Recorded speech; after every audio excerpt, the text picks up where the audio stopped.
Bengals quarterback Joe Burrow needs surgery, what it means for him, what it means for the team, and could he miss the entire 2025 season? We'll break it all down right now on Locked On Bengals.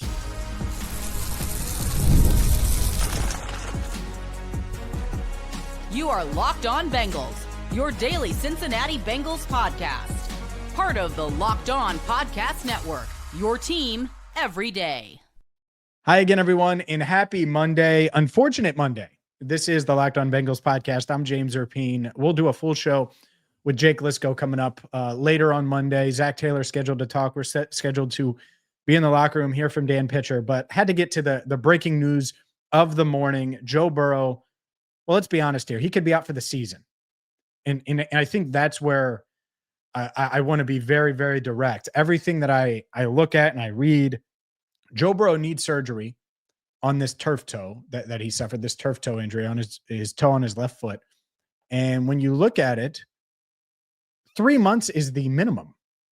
3 months is the rosy picture where if he has surgery and everything goes really, really well and he can make a recovery, that he can be back this season. And I'm sure today Joe was thinking, I'm going to be back this season. And the Bengals are saying, well, there's a chance Joe is back this season. But the reality is, and the reason why part of why we were doing this video is, to be honest with you, Joe Burrow could miss the entire season.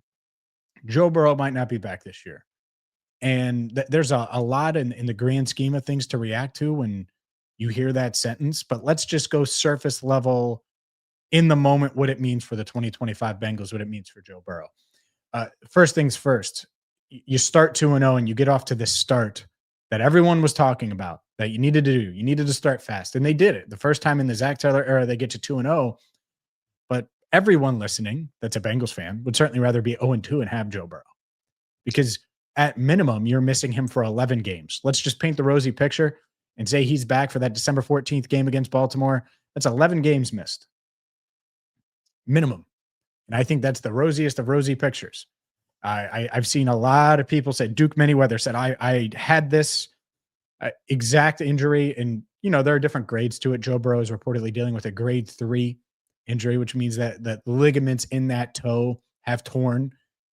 Well, you need surgery. Duke Manyweather is like, yeah, I had to go get stem cell replacement out of the country.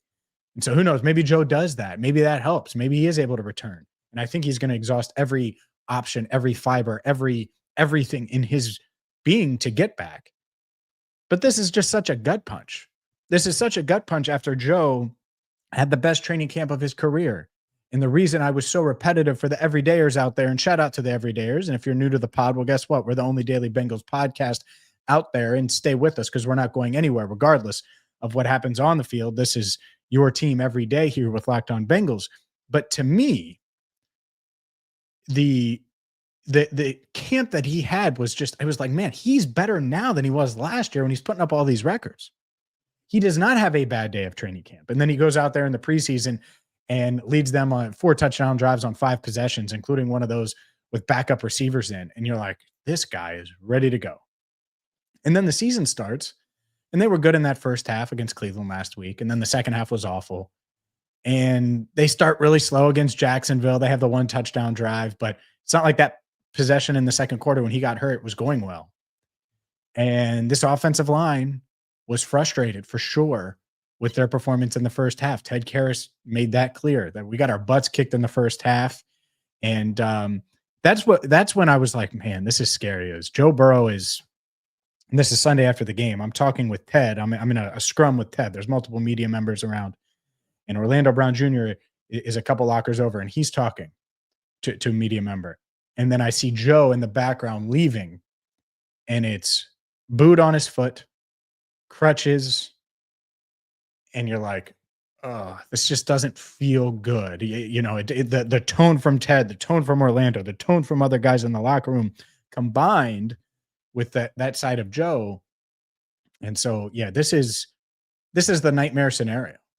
It really is. And the sad part is it feels like deja vu. Like for me, like going through today and this morning and last night, it wasn't a primetime game, so there was more time to think about it and react and gather information, but it was eerily similar to a few years ago with Joe Burrow in the wrist. Now, this is a different type of injury. than that, but eerily similar, where it's like, this seems serious. But in the moment, you're like, he's not going to be out for the season with this. Like he's walking off the field, and then you gather more information, and then it's the boot and crutches, and you're like, and then you see the tone of the guys, and you're like, hey, this seems pretty serious. And then you see the reports on Sunday night, like they're looking for second and third opinions and fourth opinions. And I'm sure Joe was looking for anyone that would say, hey, you don't need surgery, Joe. Don't get surgery. And that's not the case. Joe needs surgery. Joe needs surgery, which means the Bengals are going to be without Joe Burrow between now and at least December, and maybe for the rest of the season. Because if they're not in it, you can't bring Joe Burrow back. If they're not in it, you can't risk his health. But there's a lot of layers to this, and we're not going to unpeel all of these in this emergency episode of Locked On Bengals. This is something that we're going to get to, though, like from a scheme standpoint, from an offensive line standpoint, from a front office standpoint, from a Joe Burrow play style standpoint, from a Zach Taylor, how he his play call standpoint. Like there are so many layers to this that we're going to have to peel them back one by one.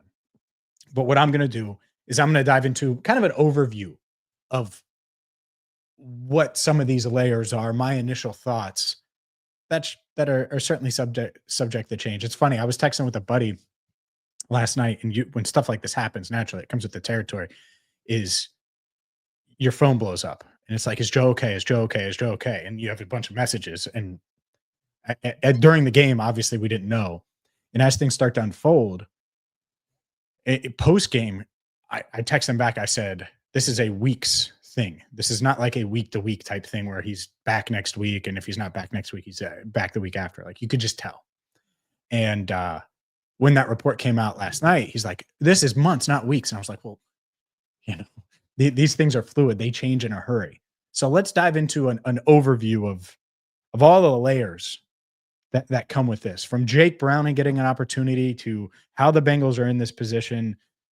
Can they keep their head afloat with Joe Burrow out for months now? We'll dive into all of that coming up next.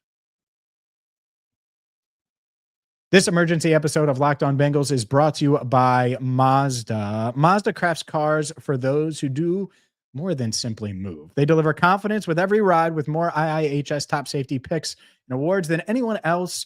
From footwork to breathe work, athletes sweat all the details. Mazda brings the same intention to how they craft every single model. With all-wheel drive standard and every crossover SUV, you can drive with confidence through almost any season. Jake Lisco has a Mazda, and he loves it. And whether it's that Canada snow, whether it's just a perfect day, he loves his Mazda. Like our players, we sweat every detail because when you make every move count, impossible becomes irrelevant. Mazda, move and be moved. This emergency episode also brought to you by Monarch Money. Most people can't name all of their financial accounts or even what they're worth, whether it's 401ks, properties, or investments. And when you don't have the full picture, you can end up leaving money on the table. And that's where Monarch Money comes in. It's an all-in-one personal finance tool that brings your entire financial life together in one clean, easy-to-use interface on your laptop or on your phone. Monarch does all the heavy lifting for you. You can link all of your accounts in minutes, see clear data, visuals, and it's really easy to manage your money with your partner. It's really easy to manage your budget, to see what you're spending on different things, or to just get a complete financial picture. Monarch Money is going to help you start building wealth. Don't let this financial opportunity slip through the cracks. Use code LOCKEDONNFL at monarchmoney.com in your browser for half off your first year. That's 50% off your first year at monarchmoney.com with code LOCKEDONNFL. Today's show is also brought to you by America's #1 sportsbook. Yeah, the NFL season is here, and FanDuel is making sure you're ready for kickoff with a can't-miss offer. Right now, new customers can bet just $5, and if your bet wins, you get $300 in bonus bets to use across the app. And right now, the Vikings are favored by 5.5 last I checked, according to FanDuel. That was 1.5, but now it's 5.5 following the Joe Burrow injury. Wouldn't be shocked if that goes higher, even with the Vikings losing on Sunday Night Football. And yeah, they got outplayed by the Falcons. I don't think that matters much given the Joe Burrow news. Again, new customers can bet just $5, and if your bet wins, you get $300 in bonus bets to use across the app. So if you're ready to play, download the FanDuel app now by visiting FanDuel.com to get started. That's FanDuel.com to place your first $5 bet. All right, let's dive into some of these layers here. And like I said, this is just kind of setting the tone for what's to come, because there's going to be a lot coming down the pike later today. Me and Jake will gather after the coaches and everybody talk. But first things first, everyone's going to talk about the offensive line. And I get it. I get it. I do. And it's not just offensive line. When you talk about protecting Joe Burrow, it's the scheme, how they're built, the offensive line, the fact that they lean in on this pass first offense. And I still get it. I understand doing it. I do. But there's reasons why. And if you go back and you look, listen, however you want to do it, last offseason, not this past offseason, not a few months ago. I mean, last offseason, before the draft, before they took Amarius Mims, we're talking about interior offensive line. We're talking about guys. There's a reason why I still randomly bring up the fact that they picked Jackson Carman over Creed Humphrey, Jackson Carman over Sam Cosmi, Jackson Carman over all these other guys. They picked the wrong Smith in the 2021 NFL draft when they take Deontay Smith instead of Trey Smith. Like, those are the type of moves that really cost you. And so when you say it out loud, Joe Burrow, 3 injuries, 3 surgically, serious injuries that require surgery in 6 NFL seasons. Well, that's scary. People go and say Andrew Luck. People go and say injury prone. People go and say, you can't really debate him. You can't say, oh, well, he's not injured. Well, now it's 50% of the time. Now it's 50% of the time. And so the why is interesting to me. And yeah, he probably does take too many hits. Well, why? There's a bunch of reasons, but it does start with the offensive line, and it does start with them drafting poorly early in his career. Because when you draft poorly early in your career, well, then you have the pass block win rates. And I posted this entire thing, bengalstalk.com. The pass block win rates for this Bengals offensive line have been awful. They have been awful. They were 29th in 2020, according to ESPN research, 30th in 21, 30th in 22, 27th in 23, 32nd last year. And he stayed healthy, by the way, which in the moment we were like, man, he's taking so many hits. Got to be able to protect him. 28th and 25 so far this year. And that's why coming into this offseason, what did we say? 2 starting guards. You need to add 2 starting guards. And it doesn't mean that we didn't have questions about Amarius Mims, but you thought Amarius would take a step forward, right? Thought Orlando Brown Jr., when healthy, was a higher end tackle. And I still feel that way. Like, some of this stuff doesn't change. But the investment in the offensive line, they have invested, but they've gotten it wrong far more than they've gotten it right. And even if they're right about Amarius and they get it right with a guy like Dylan Fairchild, it's tough to ask a 3rd-round rookie to come in and protect and be that guy right away. And so it's not just the offensive line, but there's a reason why there's a theme every single offseason, and there will be a theme again. It's like, go get this guy. I mean, everyone talks about me as like, oh, you're this flashy wide receiver type of guy. I wanted them to draft Tyler Linderbaum in the 1st round in 2022. Now, he didn't make it to them, and they took Dax Hill. But like, I talked about Linderbaum a ton. And it's why. Why would you do that? Because you want to protect Joe. You want to protect Joe with everything you can. And so that's what I think this is. This is a culmination of so many bad drafts coming into 2021, and then that 2021 draft. And then they tried to fix it in free agency, and they've tried to fix it slowly. You get Orlando Brown Jr., and then you're starting to do it in the draft. And maybe you do. Maybe it is getting there. And Dylan Fairchild is awesome by the end of the year. And Amarius Mims takes a huge step forward and is a Pro Bowler, maybe an All-Pro. Like, maybe, right? It could happen. But now you're in this position. And I don't think it's just that. I do think that there's other things here. There's other things at play. And whether it's the way, because you're going to see this offense is going to feel different and look different, but defenses are going to play them different. Joe Burrow is a weapon. So when Joe Burrow's off the field, they're going to treat Jamar Chase differently than when he's on the field. When Joe Burrow's on the field, T. Higgins gets different treatment than when he's off the field. Just does. And they need to find a way to get a real run game. A real run game that can take some of the load off of Joe Burrow. It doesn't mean you don't want him to be awesome. Of course you do.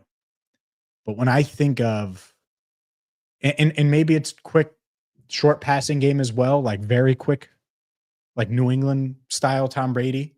And that's part of it, because it's not like in those latter years of the Patriots that the Patriots had Corey Dillon running for 1,600 yards. They did that at one point, right? But that wasn't their MO. And so I get it in this pass first league, fine. But man, you got to find a way to alleviate some of these hits. You just do. And there's going to be people that bring up Joe Burrow's play style.